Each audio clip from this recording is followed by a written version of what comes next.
what exactly is a virus, and more specifically, what's the coronavirus and what does it look like? So a virus is basically just a chunk of genetic material that's packaged into a very small container and packaged very, very tightly.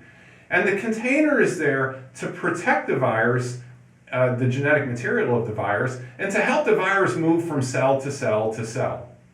Now, you do many things in your life. You know, you may be homeschooling your child right now.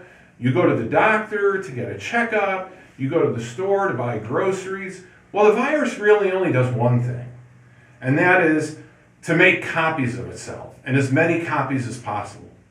And to do that, a virus enters into a cell, takes over the cell, and gets the cell to spew out many, many copies of the virus.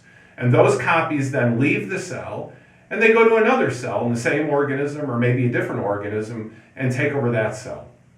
Now, it's not just humans that are affected by viruses. All animals can get viruses. Even plants can get viruses. And finally, even bacteria can get viruses. So these are widespread things in nature. Now, what's the coronavirus in particular? So I'm going to go back and give you a little bit of introductory molecular biology that you may remember from your last biology course. And we'll first cover the central dogma. So all of our cells contain DNA. That's the genetic material. That's the blueprint that specifies who you are. The DNA then codes for a second molecule, a second nucleic acid related to DNA that's known as RNA. And the RNA is an intermediate between the DNA and what the DNA codes for, which is proteins. The RNA is produced in the nucleus, and then it goes to the cytoplasm where it engages these tiny little protein-producing factories known as ribosomes. And the ribosomes bind the RNA and decode it to make proteins. So that's the central dogma. You have DNA codes for RNA, and RNA codes for proteins. The other actor that I want to introduce here are membranes.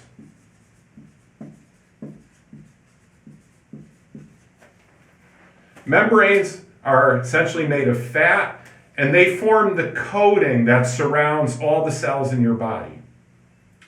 And they'll be an important player in these discussions. Now, the coronavirus is what is known as an enveloped virus, meaning that the container is made of proteins and embedded the container is made of membrane, and embedded in the membrane are proteins. So here's a coronavirus as an example. The size of this virus is roughly in diameter about 120 nanometers. A nanometer is 1/billionth of a meter, and a meter is about as big as a yard. So imagine a yard divided by a billion, so 120 of those. It's pretty small. To give you a sense of the scale of coronavirus compared to a cell, imagine a room, a child's bedroom in a typical house.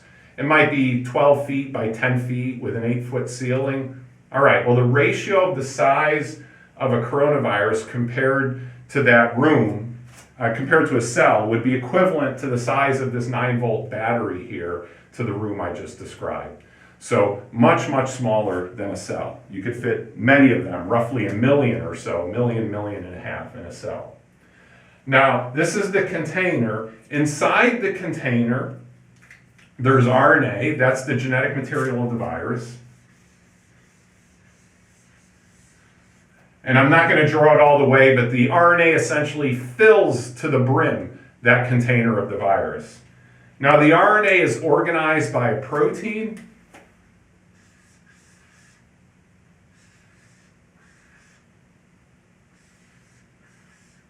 And I've drawn 3 copies of that protein here, and this is known as the nucleocapsid protein, also known as the N protein for nucleocapsid.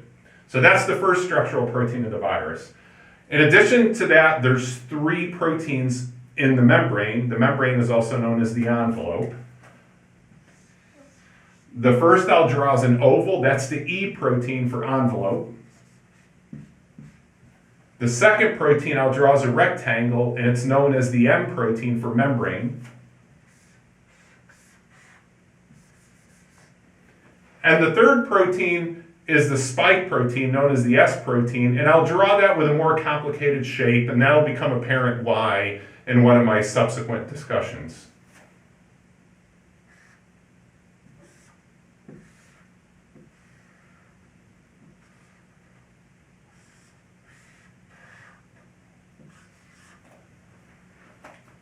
So these are the proteins that comprise the virus. There's multiple copies of each of these proteins, not just one. I'm just drawing one to make the picture simple for you.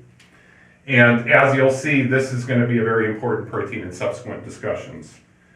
Now, when a molecular biologist draws a genome of a virus, they tend to draw it as a long rectangle, like so. And that long rectangle is a diagram, essentially, for the gene sequence of the virus, or the genetic sequence.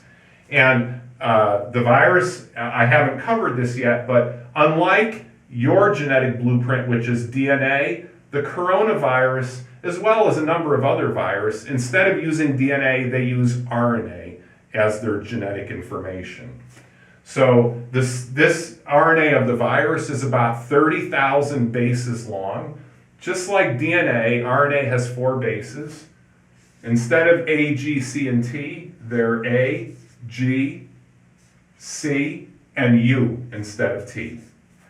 Now, the sequence of the coronavirus might look something like this. A, U, U, A, G, G, U, U, U. In fact, this is a sequence taken from near the start of the coronavirus. Now imagine this goes on for 30,000 nucleotides, and then you have the genetic blueprint of the coronavirus. Now, arrayed along this sequence are the genes, right? So these sequences specify genes, which in turn specify proteins. And you can draw the genes out, and I'll draw them out as lines with arrows.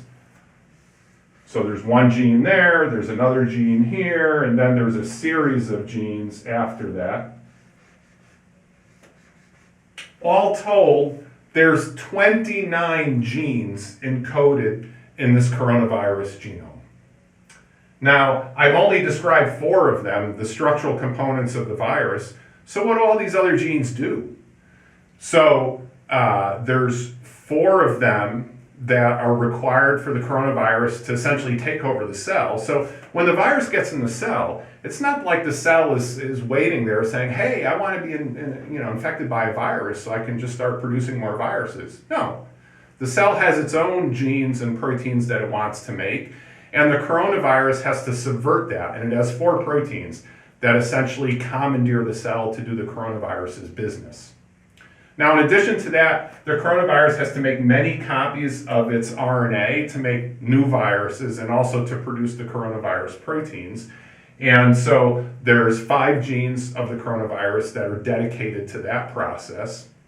There's another 6 genes of the coronavirus that are used to process the proteins of the coronavirus, as well as to bud the virus from cellular membranes and to release the coronavirus from the cell.